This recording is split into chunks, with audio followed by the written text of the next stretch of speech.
دوستو، حضرت یوسف علیہ السلام کی حکومت فرعون کے پاس کیسے آئی؟ موسیٰ علیہ السلام کے دور کا فرعون کون تھا؟ اس کا نام کیا تھا؟ فرعون کے معنی کیا ہیں؟ فرعون نے کس بنیاد پر خدائی کا دعویٰ کر رکھا تھا؟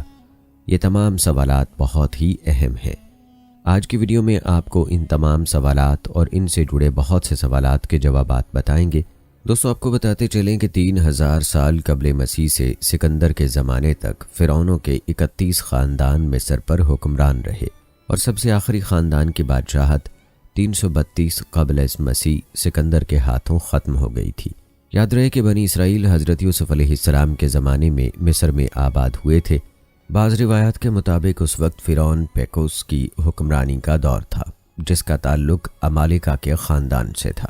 دوستو، حضرت یوسف علیہ السلام مصر میں کیسے فروخت ہوئے اور کیسے حکمران بنے، یہ ایک طویل واقعہ ہے جس کی مکمل ویڈیو ہمارے چینل پر موجود ہے۔ البتہ یہاں یہ بتانا مقصود ہے کہ حضرت یوسف علیہ السلام نے اپنے خاندان کو مصر میں آباد فرمایا تھا۔ روایات کے مطابق حضرت یوسف علیہ السلام نے اپنے خاندان کے لیے شہری آبادی سے دور ایک مقام جاشان منتخب کیا تھا تاکہ ان کے خاندان کی اپنی روایات برقرار رہیں۔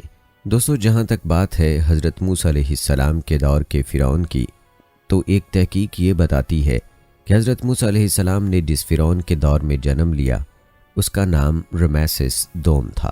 رمیسس دوم کے زمانے میں مصر کے مضافات میں آباد اسیوبا قبائل سے جنگ و جدل کا آغاز ہوا، جو مسلسل 9 سال تک جاری رہا۔ بنی اسرائیل کی تعداد اس وقت تک لاکھوں میں ہو چکی تھی۔ فرعون کو یہ بھی خدشہ تھا کہ کہیں یہ لوگ بغاوت اور سرکشی پر آمادہ نہ ہو جائیں، اس لیے اس نے بنی اسرائیل پر ظلم و ستم کا آغاز کر دیا۔ اس نے امور مملکت میں اپنے بیٹے منفتح کو بھی شریک کار کر لیا تھا، جو اس کی موت کے بعد مملکت کا بادشاہ ہوا۔ یاد رہے کہ حضرت موسیٰ علیہ السلام جب مبعوث ہوئے تو آپ کا سامنا اسی فرعون سے ہوا اور یہی غرق دریا ہوا۔ اس حوالے سے امام ابن جریر طبری بیان کرتے ہیں کہ فرعون رمیسس نے خواب دیکھا کہ یروشلم کے مقام سے ایک آگ نمودار ہوئی جو مصر کے مکانوں کو اپنی لپیٹ میں لیتی ہوئی آگے بڑھی۔ اس نے قبطیوں کو جلا ڈالا اور بنو اسرائیل کو چھوڑ دیا۔ اس نے جادوگروں اور کاہنوں کو تعبیر کے لیے طلب کیا۔ انہوں نے کہا، بنی اسرائیل میں ایک شخص پیدا ہوگا جس کے ہاتھوں سے مصر کے لوگ ہلاک ہو جائیں گے۔ لہٰذا فرعون نے اس پیدائش کو روکنے کے لیے بہت سی تدابیریں کیں، لیکن اللہ تعالیٰ کی منشا کے مطابق حضرت موسیٰ علیہ السلام کی پیدائش ہو کر رہی۔ دوستو، یہاں پر آپ کو لفظ فرعون کے بارے میں ایک غلط فہمی کے بارے میں آگاہ کرتے ہیں۔ ناظرین، فرعون کے بارے میں عام طور پر خیال یہ کیا جاتا ہے کہ فرعون حضرت موسیٰ علیہ السلام کے دور کے بادشاہ کا نام تھا، لیکن یاد رکھیں فرعون کوئی نام نہیں ہے، بلکہ فرعون مصر کے بادشاہوں کا لقب تھا۔ جیسے ایران کے بادشاہ کو کسریٰ، روم کے بادشاہ کو قیصر اور چین کے بادشاہ کو خاقان کہا جاتا ہے، اسی طرح سے مصر میں بادشاہ کا لقب فرعون ہوا کرتا تھا، اور فرعون کی جمع فرعونہ یا فرعین ہے۔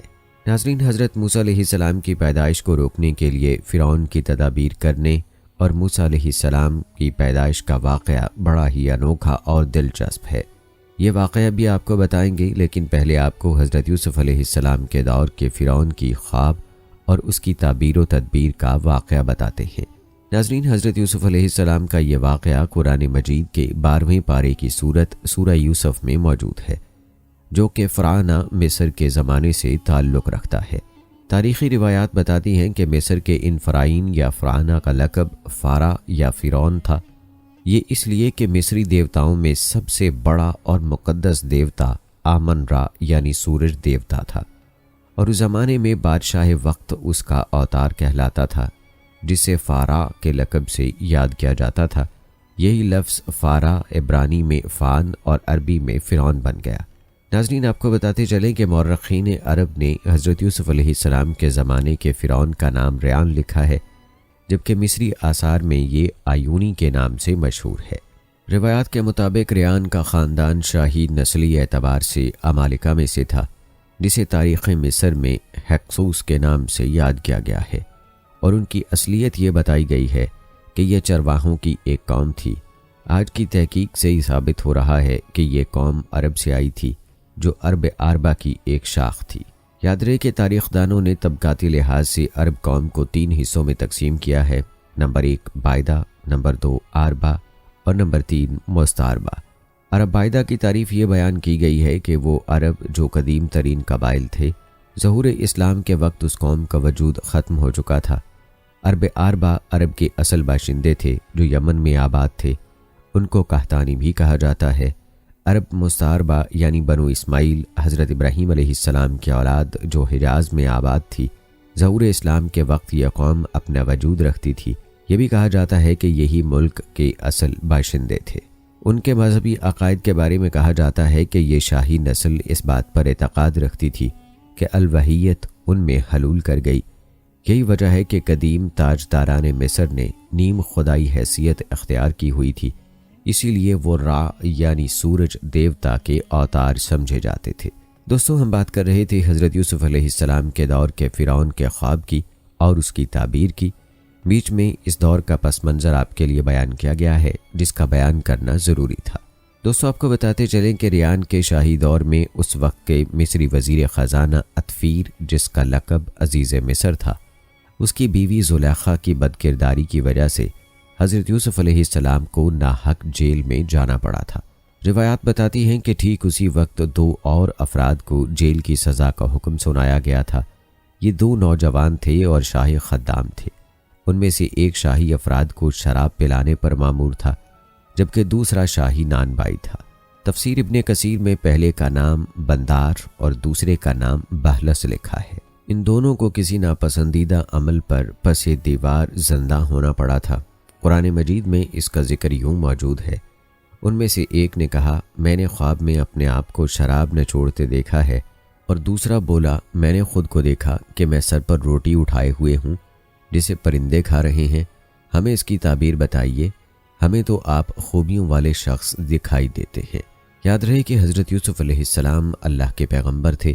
دعوت و تبلیغ کے ساتھ ساتھ عبادت و ریاضت، تقوی، راست بازی اور اخلاق و کردار کے لحاظ سے جیل میں قید دیگر قیدیوں سے ممتاز حیثیت کے حامل تھے۔ اس کے علاوہ اللہ نے آپ علیہ السلام کو خوابوں کی تعبیر کے علم سے بھی نوازا تھا، اس لیے قدرتی طور پر وہ شاہی قیدی آپ سے رجوع ہوئے۔ آپ علیہ السلام نے ان کا خواب سن کر فرمایا، میں جو تعبیر بتلاؤں گا وہ کاہنوں اور نجومیوں کی طرح قیاس پر مبنی نہ ہوگی کہ جس میں خطا اور ثواب دونوں کا احتمال ہوتا ہے۔ میری تعبیر یقینی علم پر ہوگی جو اللہ کی جانب سے مجھے عطا کیا گیا ہے، جس میں غلطی کا امکان ہی نہیں ہے۔ لہٰذا اب علیہ السلام ان کے خوابوں کی تعبیر یوں بیان کرتے ہیں، اے میرے قید خانے کے رفیقو، تم دونوں میں سے ایک تو اپنے بادشاہ کو شراب پلانے پر مامور ہو جائے گا، لیکن دوسرا سولی پر چڑھ جائے گا اور پرندے اس کا سر نوچ کر یعنی مغز کھائیں گے۔ تم دونوں جس کے بارے میں تحقیق کر رہے تھے فیصلہ کر دیا گیا۔ روایات بتاتی ہیں کہ آپ علیہ السلام نے دونوں میں سے کسی ایک کے تعین نہیں فرمائی تاکہ سولی چڑھنے والا پہلی ہی غم و حزن میں مبتلا نہ ہو جائے، اور جس کی نسبت حضرت یوسف علیہ السلام کا گمان تھا کہ یہ چھوٹ جائے گا، اس سے کہا اپنے بادشاہ سے میرا ذکر بھی کر دینا، لیکن اسے شیطان نے اپنے بادشاہ سے ذکر کرنا بھلا دیا اور یوسف علیہ السلام نے کئی سال قید میں کاٹے۔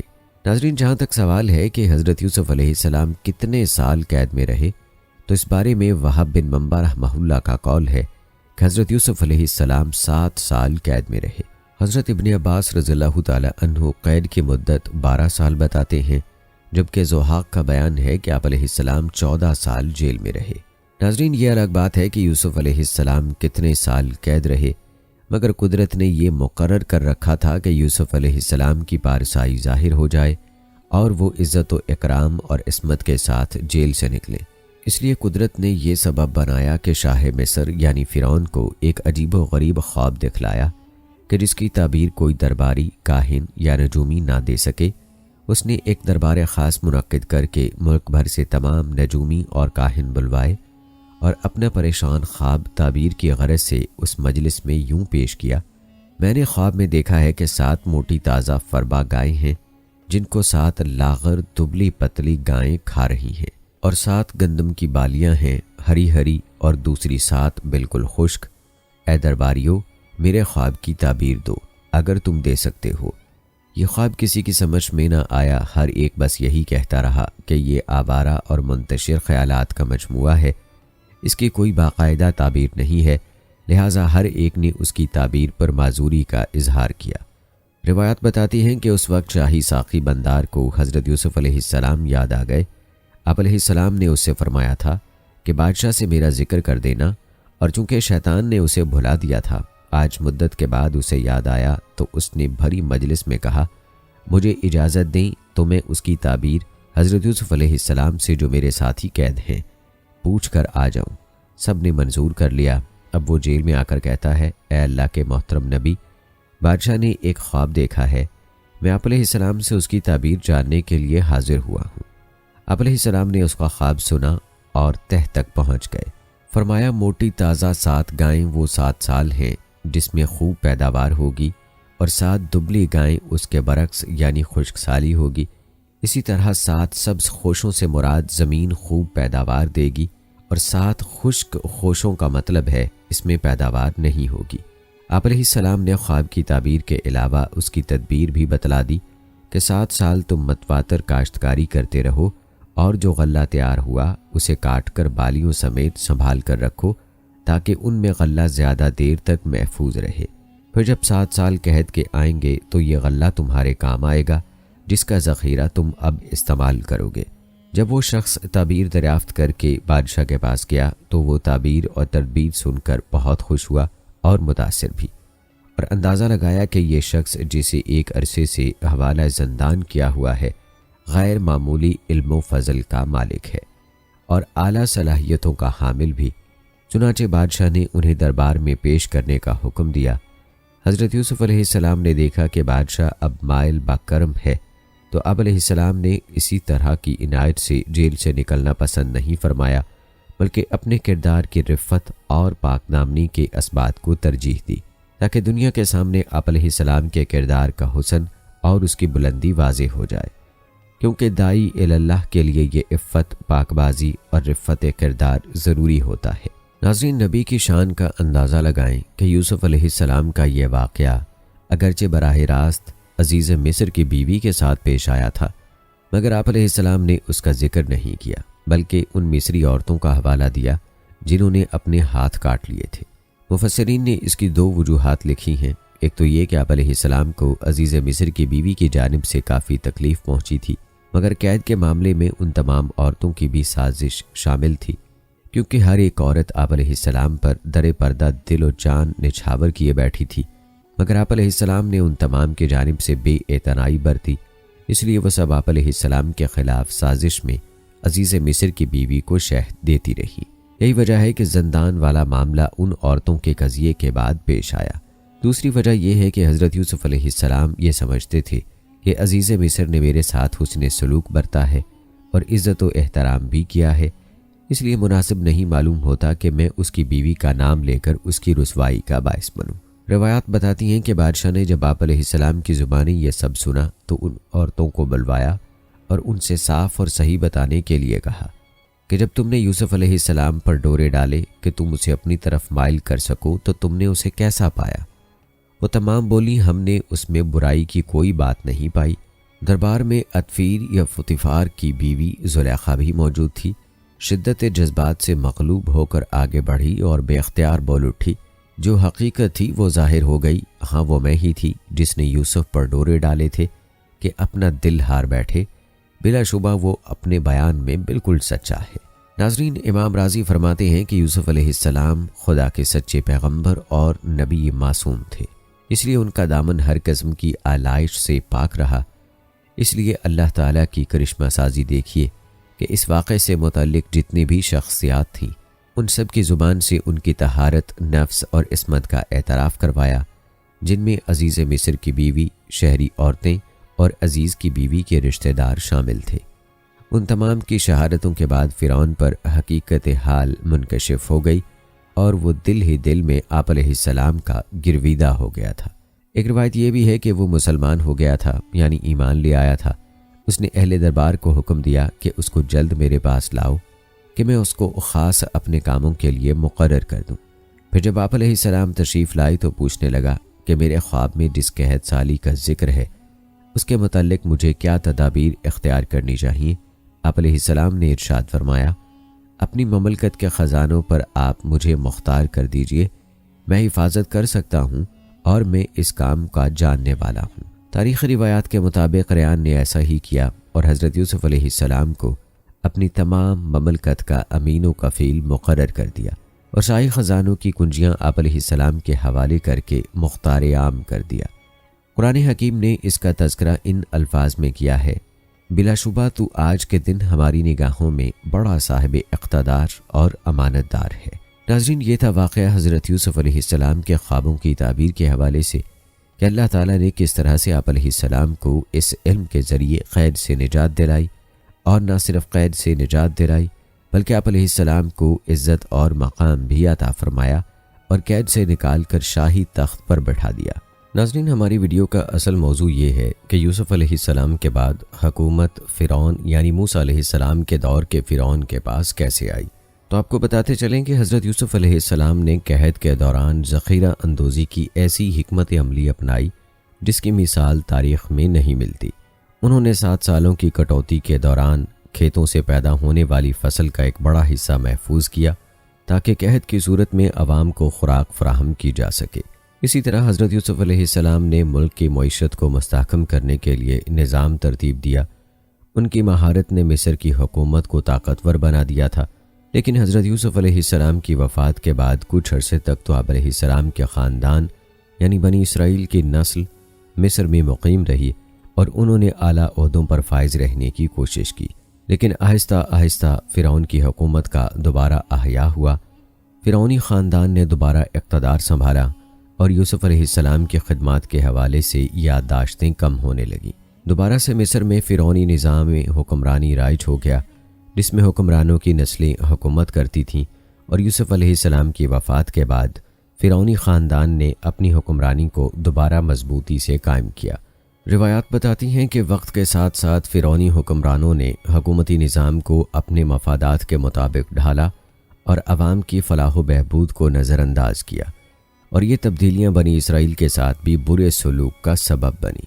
بنی اسرائیل کو یوسف علیہ السلام کی موجودگی میں تو عزت ملی تھی، لیکن وقت گزرنے کے ساتھ ساتھ ان کی حیثیت میں تبدیلی آنے لگی۔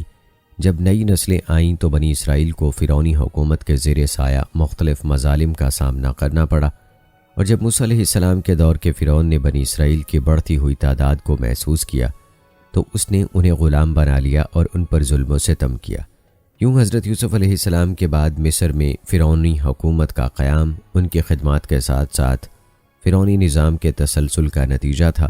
یوسف علیہ السلام کی وفات نے ایک نئے دور کا آغاز کیا جس میں فرعونہ نے بنی اسرائیل کے ساتھ سختی برتی اور انہیں غلام بنا لیا، جس کا ذکر قرآن اور دیگر تاریخی کتب میں بھی ملتا ہے کہ کس طرح حضرت یوسف علیہ السلام کی خدمات نے ایک عظیم تبدیلی پیدا کی، اور اس کے بعد کے حالات نے بنی اسرائیل کی مشکلات میں اضافہ کیا، اور یہ مشکلات حضرت موسیٰ علیہ السلام کے دور میں عروج پر تھیں، جن کے خاتمے کے لیے اللہ رب العزت نے حضرت موسیٰ علیہ السلام کا انتخاب فرمایا۔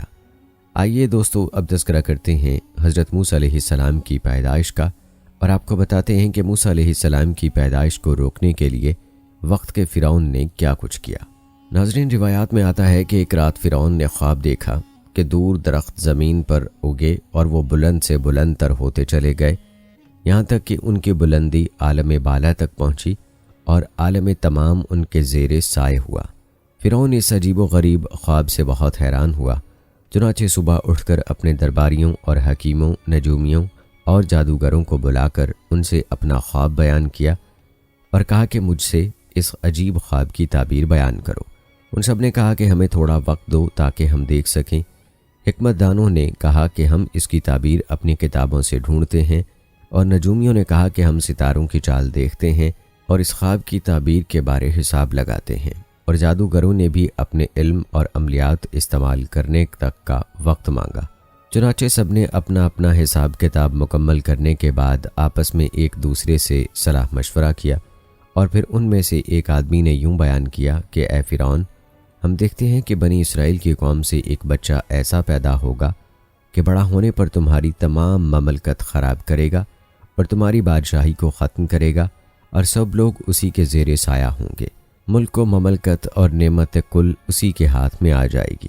یہ سن کر فرعون بڑا پریشان ہوا اور پوچھا کہ بتاؤ تو وہ بچہ کب پیدا ہوگا؟ وہ بولے، اس 3 رات دن میں باپ کی پشت سے ماں کی رحم میں آئے گا۔ فرعون نے حکم جاری کیا کہ سارے شہر میں منادی کرا دو کہ جتنے بنی اسرائیل ہیں آج سے کوئی مرد اپنی جورو کے ساتھ ہم بستر نہ ہونے پائے، اور نہ کوئی عورت ہی اپنے شوہر سے ہم بستر ہو، اور جو حکم عدولی کرے گا اسے قتل کر دوں گا۔ اور اپنے خاص آدمیوں میں سے ایک ایک کو بنی اسرائیل کے ہر گھر پر متعین کیا کہ عدول یہ حکم کسی صورت میں نہ ہونے پائے۔ تب فرعون کے ڈر کے مارے کوئی آدمی اپنی بیوی سے مباشرت نہ کرتا، مگر تقدیر الہی کے سامنے کوئی چارہ نہ تھا۔ باوجود اس تنبیہ اور تحدید کے، اس 3 دن کے اندر جو نجومیوں نے کہا تھا، روز موعود میں وہ بچہ یعنی حضرت موسیٰ علیہ السلام ماں کے شکم میں آئے۔ شرح اس کی یہ بیان کی گئی ہے کہ حضرت موسیٰ علیہ السلام کی والدہ جو عمران کی بیوی تھیں، وہ بنی اسرائیل کی قوم سے تھیں۔ پہلے ان سے ایک بیٹا جن کا نام ہارون علیہ السلام اور ایک بیٹی جن کا نام مریم تھا تولد ہوئے تھے۔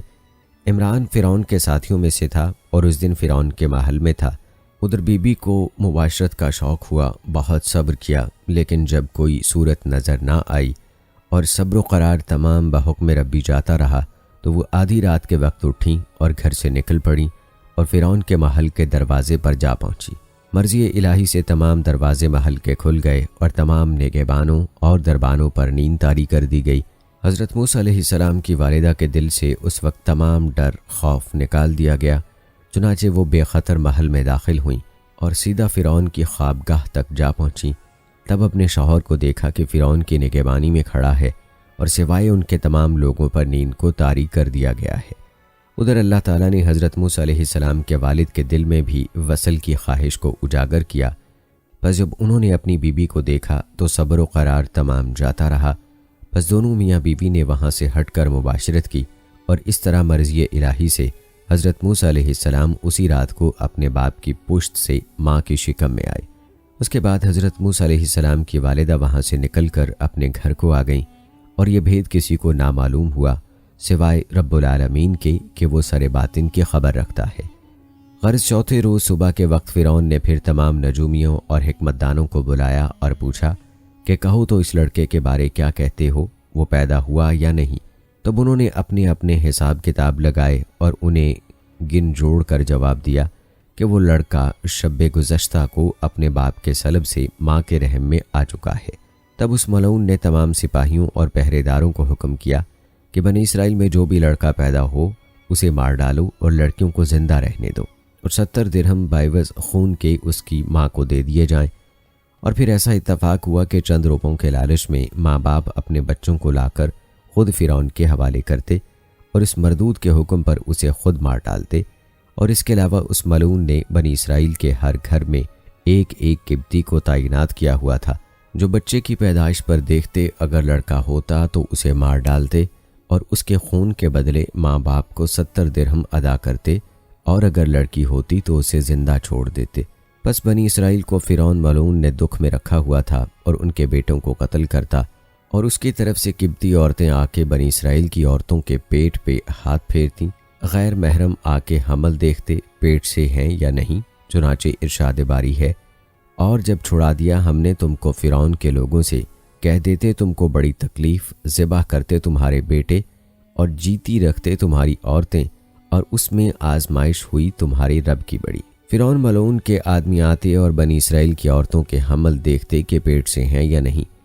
ادھر حضرت موسیٰ علیہ السلام کی والدہ حمل سے تھیں۔ ایک دن اتفاق ایسا ہوا کہ وہ روٹی بنا رہی تھیں کہ درد زچگی کا اٹھا اور حضرت موسیٰ علیہ السلام پیدا ہوئے، مانند آفتاب منور کے کہ ان کے نور سے پورا گھر جگمگا اٹھا، جو کوئی ان کی طرف دیکھتا آنکھیں خیرہ ہو جاتیں۔ ادھر حضرت موسیٰ علیہ السلام کی ولادت ہوئے کچھ ہی دیر ہوئی کہ فرعون کے لوگ آ پہنچے۔ تب حضرت موسیٰ علیہ السلام کی والدہ کو اندیشہ ہوا کہ اگر ان کو پتہ چلا تو ضرور میرے بچے کو ہی مار ڈالیں گے، اور اللہ سے دعا کر رہی تھیں کہ تو ہی میرے بچے کو ان ظالموں کے شر سے اپنی پناہ میں رکھ، اگر انہوں نے دیکھا تو یہ تو مار ہی ڈالیں گے۔ آخر جب کوئی جگہ چھپانے کو نہ ملی تو روٹیاں بنانے کے لیے جو تنور تپایا ہوا تھا، حضرت موسیٰ علیہ السلام کو ایک کپڑے میں لپیٹا اور اس جلتے ہوئے تنور میں ڈال دیا اور اس پر ایک خالی دیگ کو چڑھا دیا کہ دیکھنے سے یہی گمان ہو کہ کھانا پک رہا ہے۔ اس کے بعد فرعون کے لوگوں نے آ کے عورت کے پیٹ پر ہاتھ پھیرا تو کچھ اثر حمل کا نہ دیکھا، اور باقی گھر میں دیکھا، لیکن تنور کو جلتا ہوا دیکھ کر خیال کیا کہ بھلا اس میں کوئی کیسے ہو سکتا ہے، اور واپس چلے گئے۔ اور اس کی ایک شرح یوں بیان ہوئی ہے کہ جب بنی اسرائیل کے لڑکے قتل کیے جانے لگے تو قبطی فرعون کے پاس پہنچے اور عرض کی کہ اے بادشاہ، اگر اسی طرح بچے قتل کرتے رہے تو قریب ہے کہ بنی اسرائیل میں لڑکے ختم ہو جائیں، تب ہمارے کام اور خدمت کون کرے گا؟ تب ملعون نے اعلان کیا کہ ایک دن پیدا ہونے والے بچوں کو چھوڑ دو اور دوسرے دن کے قتل کر دو۔ اور حضرت موسیٰ علیہ السلام کی ولادت اسی دن ہوئی جس دن کو چھوڑ دیتے تھے، اور ملعون روز نجومیوں سے اس بابت دریافت کرتا۔ جب حضرت موسیٰ علیہ السلام کی ولادت ہوئی تب انہوں نے بتایا کہ وہ بچہ حفاظت والے دن پیدا ہو چکا ہے۔ تب ملعون نے حکم جاری کیا کہ شہر میں دیکھو اور جس گھر میں نومولود بچہ نظر آئے قتل کر دو۔ پس جب فرعون کے لوگ جناب موسیٰ علیہ السلام کے گھر پہنچے تو آپ کی والدہ کو ڈر ہوا کہ یہ میرے بچے کو قتل کر دیں گے۔ تب انہوں نے آپ کو تنور میں ڈال دیا جو اس وقت دہک رہا تھا۔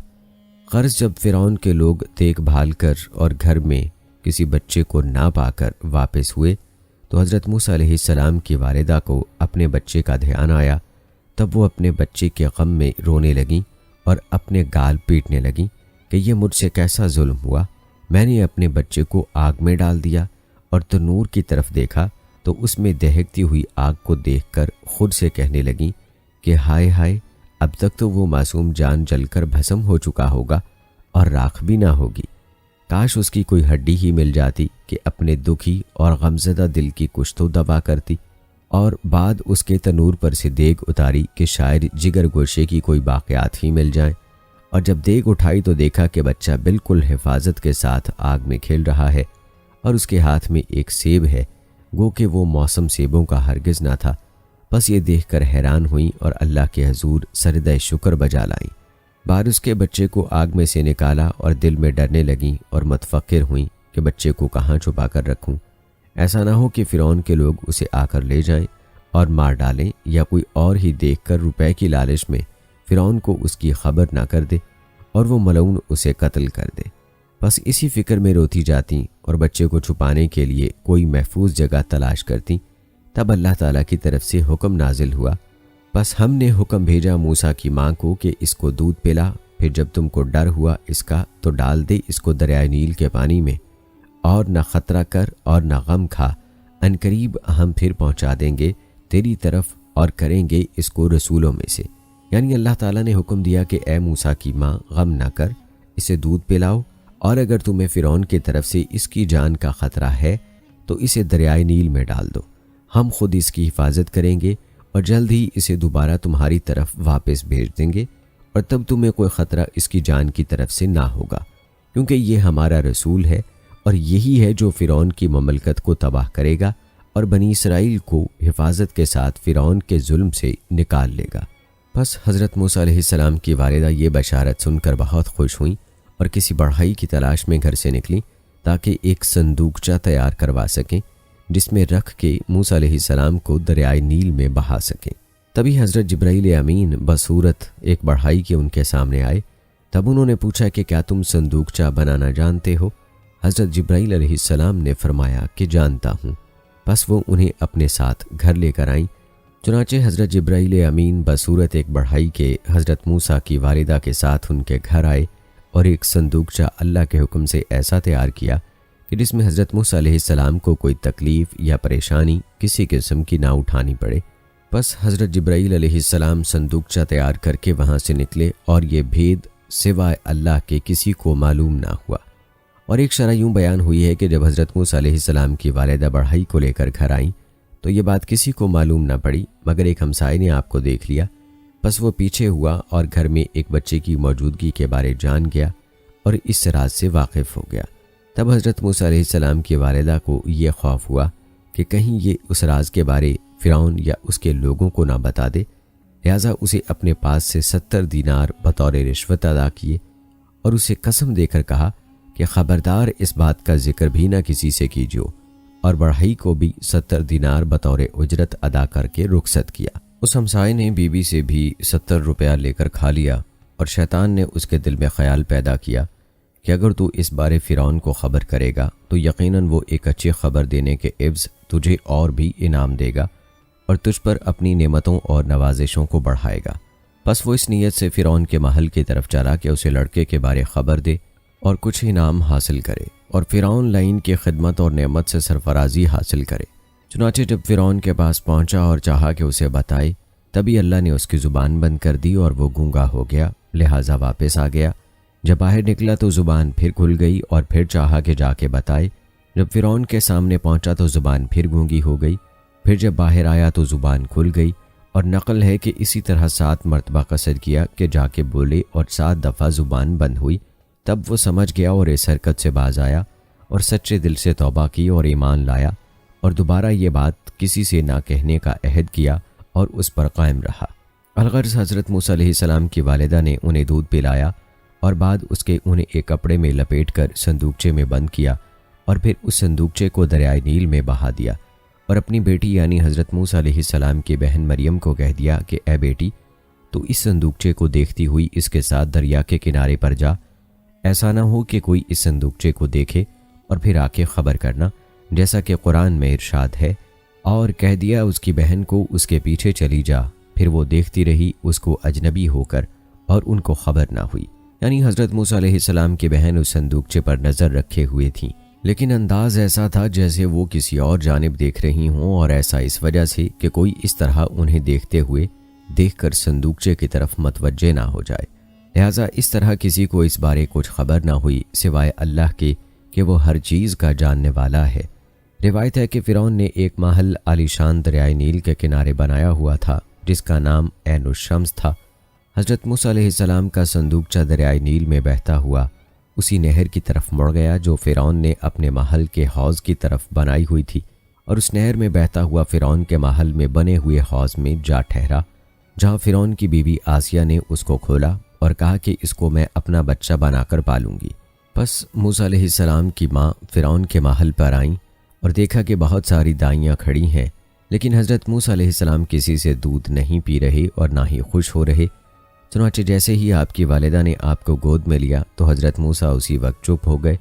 اس کے بعد جب دودھ پلایا تو وہ پینے لگے، بس وہاں موجود سب دائیاں اور باقی لوگ حیران ہو کر دیکھنے لگے۔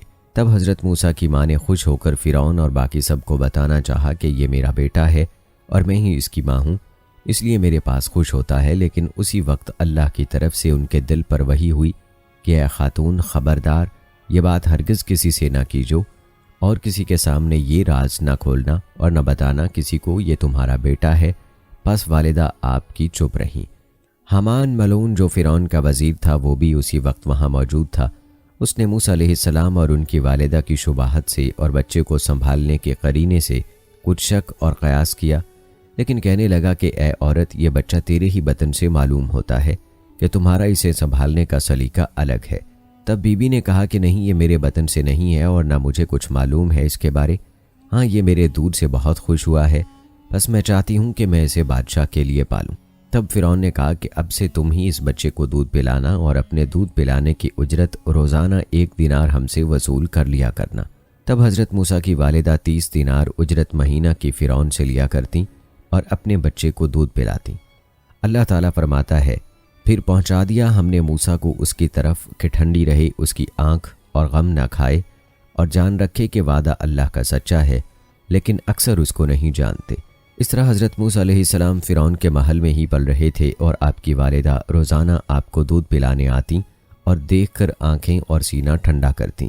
دوستو، یہ ہے شان رب کائنات کی کہ جس کے قتل کی تدبیریں تھیں، اللہ نے تدبیریں کرنے والے کے گھر میں اس کو پال کر دکھایا۔ سبحان اللہ۔ دوستو، اب بات کرتے ہیں فرعون کے خدائی کے دعوے کے بارے میں، اور آپ کو قرآن کی روشنی میں بتاتے ہیں کہ فرعون کا یہ دعویٰ کن بنیادوں پر تھا۔ ناظرین، عام خیال یہ ہے کہ فرعون نہ صرف خدا کی ہستی کا منکر تھا بلکہ خود خدا ہونے کا دعویٰ کرتا تھا، یعنی اس کا دماغ اتنا خراب ہو گیا تھا کہ دنیا کے سامنے کھلم کھلا یہ دعویٰ کرتا تھا کہ میں خالق ارض و سما ہوں، اور اس کی قوم اتنی پاگل تھی کہ اس کے دعوے پر ایمان لاتی تھی۔ حالانکہ قرآن اور تاریخ کی شہادت سے اصل حقیقت یہ معلوم ہوتی ہے کہ الوہیت و ربوبیت کے باب میں اس کی گمراہی نمرود کی گمراہی سے اور اس کی قوم کی گمراہی قوم نمرود کی گمراہی سے کچھ زیادہ مختلف نہ تھی۔ فرق جو کچھ تھا وہ صرف اس بنا پر تھا کہ یہاں سیاسی اسباب سے بنی اسرائیل کے ساتھ ایک قوم پرستانہ ضد اور متعصبانہ ہٹ دھرمی پیدا ہو گئی تھی۔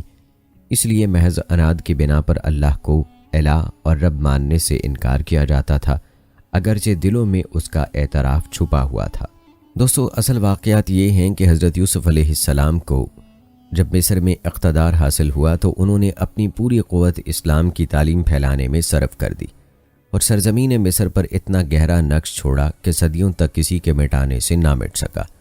اس وقت چاہے تمام اہل مصر نے دین حق قبول نہ کر لیا ہو، مگر یہ ناممکن تھا کہ مصر میں کوئی شخص اللہ سے ناواقف رہ گیا ہو اور یہ نہ جان گیا ہو کہ وہی خالق ارض و سما ہے۔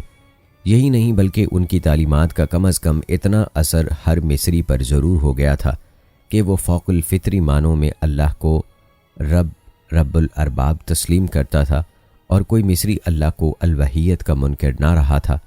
البتہ جو ان میں کفر پر قائم رہ گئے تھے وہ الوہیت اور ربوبیت میں اللہ کے ساتھ دوسروں کو شریک ٹھہراتے تھے، اور یہ اثرات حضرت موسیٰ علیہ السلام کی بعثت کے وقت تک باقی تھے۔ دوستو، اس کا صریح ثبوت وہ تقریر ہے جو فرعون کے دربار میں ایک قبطی سردار نے کی تھی، اور اس کا ذکر قرآن پاک میں بھی ہوا ہے کہ جب فرعون نے حضرت موسیٰ علیہ السلام کے قتل کا ارادہ کیا تو اس کے دربار کا یہ امیر جو مسلمان ہو چکا تھا مگر اپنا اسلام چھپائے تھا، بے قرار ہو کر بول اٹھا، کیا تم ایک شخص کو اس لیے قتل کرتے ہو کہ وہ کہتا ہے کہ میرا رب اللہ ہے، حالانکہ وہ تمہارے رب کی طرف سے تمہارے سامنے کھلی کھلی نشانیاں لایا ہے؟ اگر وہ جھوٹا ہے تو اس کے جھوٹ کا وبال اس پر ضرور پڑے گا، لیکن اگر وہ سچا ہے تو جس انجام سے وہ تمہیں ڈرا رہا ہے اس میں سے کچھ نہ کچھ تو تم پر نازل ہو کے رہے گا۔ یقین جانو کہ اللہ کسی حد سے بڑے ہوئے جھوٹے آدمی کو فلاح کا راستہ نہیں دکھاتا۔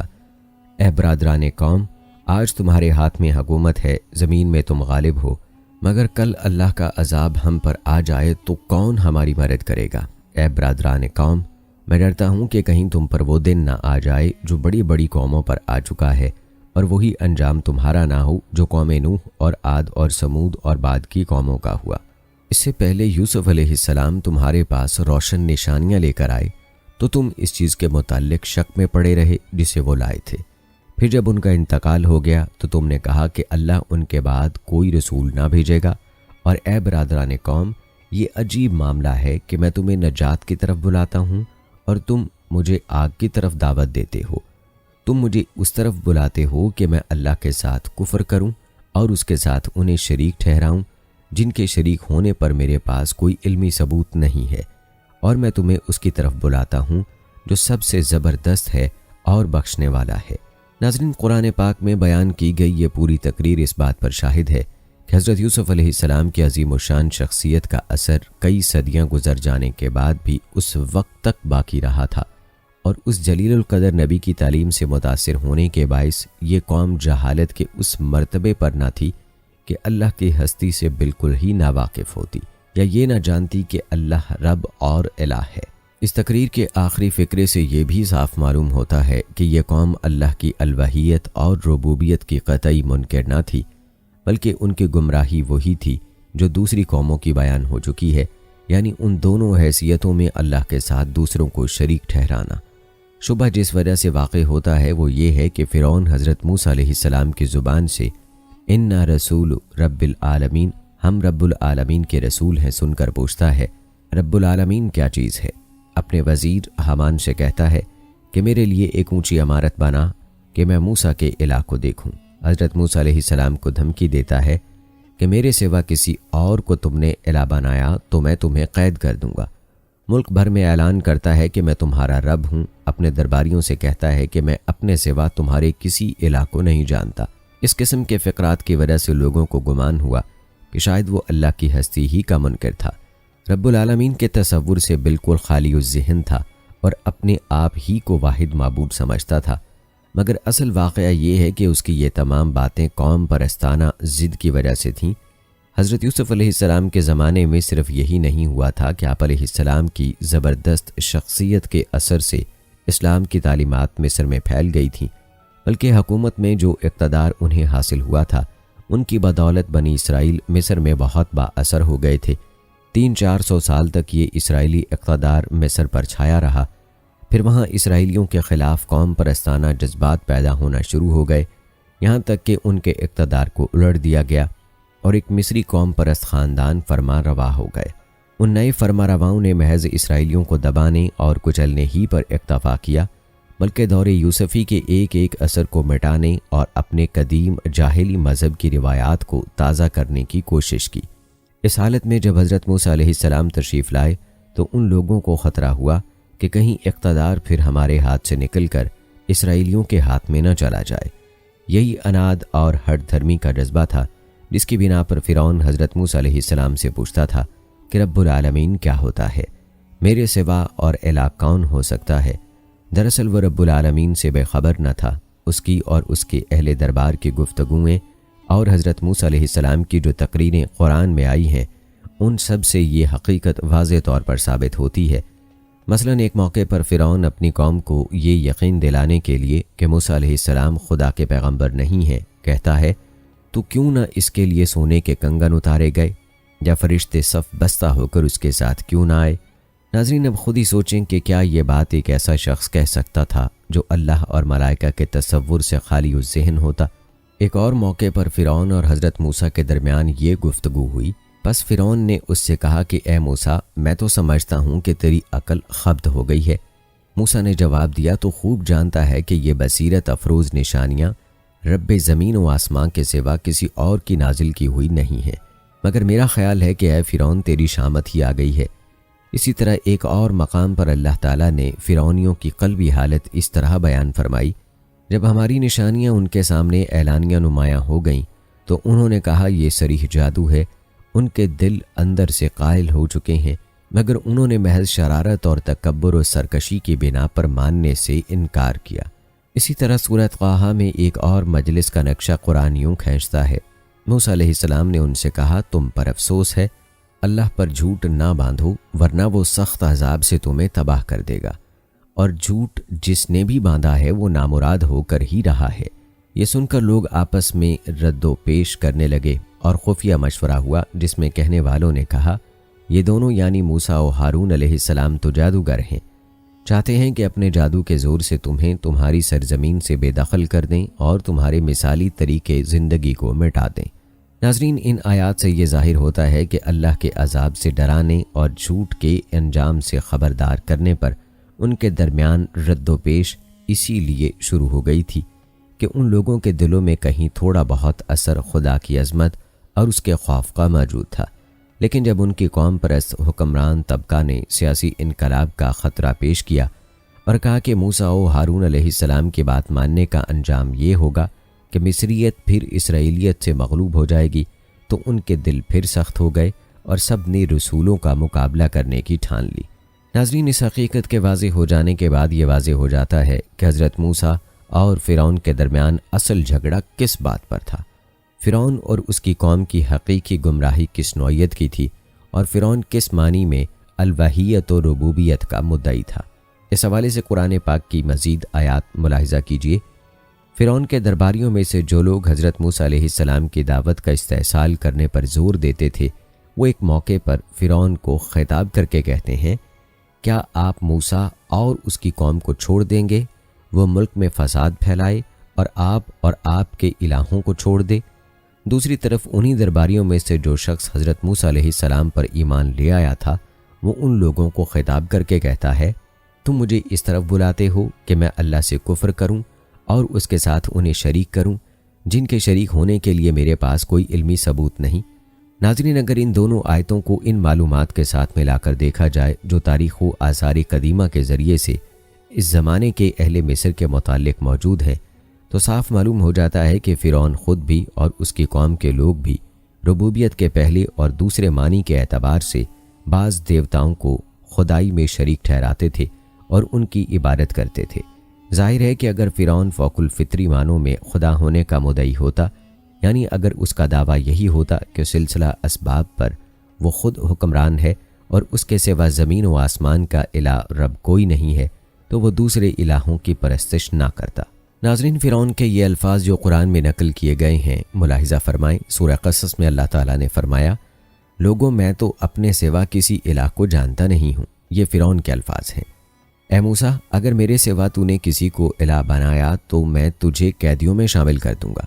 ناظرین، ان الفاظ کا مطلب یہ نہیں ہے کہ فرعون اپنے سوا دوسرے تمام الہوں کی نفی کرتا تھا، بلکہ اس کی اصل غرض حضرت موسیٰ علیہ السلام کی دعوت کو رد کرنا تھا، چونکہ حضرت موسیٰ علیہ السلام ایک ایسے الہ کی طرف بلا رہے تھے جو صرف فوق الفطری معنی ہی میں معبود نہیں ہے، بلکہ سیاسی و تمدنی معنی میں امر و نہی کا مالک اور اقتدار اعلیٰ کا حامل بھی ہے۔ اس لیے اس نے اپنی قوم سے کہا کہ تمہارا ایسا الہ تو میرے سوا کوئی نہیں ہے، اور حضرت موسیٰ علیہ السلام کو دھمکی دی کہ اس معنی میں میرے سوا کسی کو الہ بناؤ گے تو جیل کی ہوا کھاؤ گے۔ دوستو، قرآن کی ان آیات سے یہ بھی معلوم ہوتا ہے اور تاریخ آثار قدیمہ سے اس کی تصدیق ہوتی ہے کہ فراعنہ مصر صرف حاکمیت ہی کے مدعی نہ تھے، بلکہ دیوتاؤں سے اپنا رشتہ جوڑ کر ایک طرح کی قدوسیت کا بھی دعویٰ رکھتے تھے تاکہ رعایا کے قلب و روح پر ان کی گرفت خوب مضبوط ہو جائے۔ ناظرین، یاد رکھیں، اس معاملے میں تنہا فراعنہ ہی منفرد نہیں ہے۔ دنیا کے اکثر ملکوں میں شاہی خاندانوں نے سیاسی حاکمیت کے علاوہ فوق الفطری الوہیت اور ربوبیت میں بھی کم و بیش حصہ بٹانے کی کوشش کی ہے اور رعیت کے لیے لازم کیا ہے کہ وہ ان کے آگے عبودیت کے کچھ نہ کچھ مراسم ادا کرے، لیکن دراصل یہ محض ایک ضمنی چیز ہے۔ اصل مقصد سیاسی حاکمیت کا استحکام ہوتا ہے، اور اس کے لیے فوق الفطری الوہیت کا دعویٰ محض ایک تدبیر کے طور پر استعمال کیا جاتا ہے۔ اس بنا پر کہا جاتا ہے کہ فرعون کا اصلی دعویٰ فوق الفطری خدائی کا نہیں تھا، بلکہ سیاسی خدائی کا تھا۔ وہ ربوبیت کے تیسرے، چوتھے اور پانچویں معنی کے لحاظ سے کہتا تھا کہ میں سرزمین مصر اور اس کے باشندوں کا رب اعلیٰ ہوں، اس ملک اور اس کے تمام وسائل و ذرائع کا مالک میں ہوں، یہاں کی حاکمیت متعلقہ کا حق مجھی کو پہنچتا ہے، یہاں کے تمدن و اجتماع کی اساس میری ہی مرکزی شخصیت ہے، یہاں قانون میرے سوا کسی اور کا نہ چلے گا۔ دوستو، اگر بات کی جائے قرآن پاک کی تو قرآن کے الفاظ میں فرعون کے دعوے کی بنیاد یہ تھی، سورہ زخرف میں ہے، اور فرعون نے اپنی قوم میں منادی کی کہ اے قوم، کیا میں ملک مصر کا مالک نہیں ہوں اور یہ نہریں میرے ماتحت نہیں چل رہی ہیں؟ کیا تم دیکھتے نہیں ہو؟ یاد رکھیں، یہ وہی بنیاد تھی جس پر نمرود کا دعوی ربوبیت مبنی تھا۔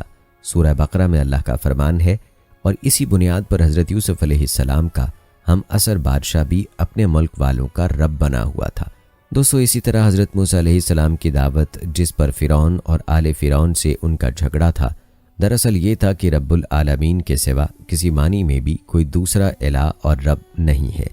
وہی تنہا فوق الفطری معنی میں بھی الہ اور رب ہے، اور سیاسی و اجتماعی معنی میں بھی۔ پرستش بھی اسی کی ہو، بندگی و اطاعت بھی اسی کی، اور پیروی قانون بھی اسی کی۔ نیز یہ کہ صریح نشانیوں کے ساتھ اس نے مجھے اپنا نمائندہ مقرر کیا ہے، میرے ذریعے سے وہ اپنے امر و نہی کے احکام دے گا، لہٰذا اس کے بندوں کی عنان اقتدار تمہارے ہاتھ میں نہیں، میرے ہاتھ میں ہونی چاہیے۔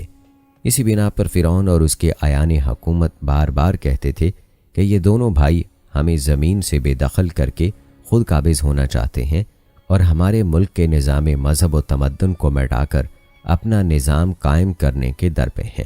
سورہ ہود میں اللہ تعالیٰ کا ارشاد ہے، ہم نے موسیٰ کو اپنی آیات اور صریح نشان ماموریت کے ساتھ فرعون اور اس کے سرداران قوم کی طرف بھیجا تھا، مگر ان لوگوں نے فرعون کے امر کی پیروی کی، حالانکہ فرعون کا امر راستی پر نہ تھا۔ اور سورہ دخان میں ارشاد باری تعالیٰ ہے، اور ہم نے ان سے پہلے فرعون کی قوم کو آزمائش میں ڈالا تھا، ایک معزز رسول ان کے پاس آیا اور اس نے کہا کہ اللہ کے بندوں کو میرے حوالے کرو، میں تمہارے لیے امانت دار رسول ہوں، اور اللہ کے مقابلے میں سرکشی نہ کرو، میں تمہارے سامنے صریح نشان ماموریت پیش کرتا ہوں۔ اسی طرح سورہ مزمل میں ارشاد باری تعالیٰ ہے، اے اہل مکہ، ہم نے تمہاری طرف ایک رسول بھیجا ہے جو تم پر گواہی دینے والا ہے، اسی طرح جیسے ہم نے فرعون کی طرف رسول بھیجا تھا، پھر فرعون نے اس رسول کی نافرمانی کی تو ہم نے اسے سختی کے ساتھ پکڑا۔ اسی طرح سورہ طٰہٰ کی آیت میں ارشاد ہوتا ہے، فرعون نے کہا، اے موسیٰ، اگر تم نہ دیوتاؤں کو رب مانتے ہو نہ شاہی خاندان کو، تو آخر تمہارا رب کون ہے؟ موسیٰ علیہ السلام نے جواب دیا، ہمارا رب وہی ہے جس نے ہر چیز کو اس کی مخصوص ساخت عطا کی، پھر اسے اس کے کام کرنے کا طریقہ بتایا۔ اسی طرح سورہ شعراء میں ارشاد ہوتا ہے، فرعون نے کہا، اور یہ رب العالمین کیا ہے؟ موسیٰ نے جواب دیا، زمین و آسمان اور ہر اس چیز کا رب جو ان کے درمیان ہے، اگر تم یقین کرنے والے ہو، فرعون اپنے گرد و پیش کے لوگوں سے بولا، سنتے ہو؟ موسیٰ علیہ السلام نے کہا، تمہارا رب بھی اور تمہارے آباء و اجداد کا رب بھی۔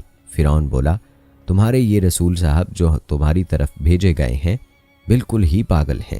موسیٰ علیہ السلام نے کہا، مشرق اور مغرب اور ہر اس چیز کا رب جو ان کے درمیان ہے، اگر تم کچھ عقل رکھتے ہو۔ اس پر فرعون بول اٹھا کہ اگر میرے سوا تو نے کسی اور کو الہ بنایا تو میں تجھے قیدیوں میں شامل کر دوں گا۔ اسی طرح سورہ طٰہٰ میں ارشاد ہوتا ہے، فرعون نے کہا، اے موسیٰ، کیا تو اس لیے آیا ہے کہ اپنے جادو کے زور سے ہمیں ہماری زمین سے بے دخل کر دے؟ اور سورہ مومن میں ارشاد باری تعالیٰ ہے، اور فرعون نے کہا، چھوڑو مجھے کہ میں موسیٰ کو قتل کر دوں اور وہ اپنے رب کو مدد کے لیے پکار دیکھے۔ مجھے خطرہ ہے کہ وہ تمہارے دین کو بدل ڈالے گا یا ملک میں فساد برپا کرے گا۔ اور سورہ طٰہٰ میں ایک اور مقام پر ارشاد ہے، انہوں نے کہا کہ یہ دونوں تو جادوگر ہیں، چاہتے ہیں کہ اپنے جادو کے زور سے تم کو تمہاری زمین سے بے دخل کریں اور تمہارے مثالی طریقے زندگی کو مٹا دیں۔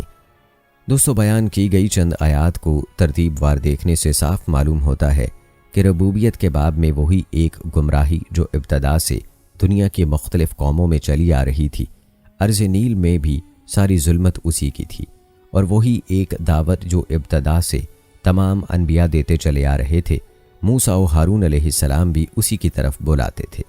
اور جہاں تک بات ہے فرعون کے رب ہونے کے دعوے کی، تو فرعون کا یہ الہ ہونے کا دعویٰ سیاسی بنیادوں پر تھا، نہ کہ الوہیت کی بنیادوں پر۔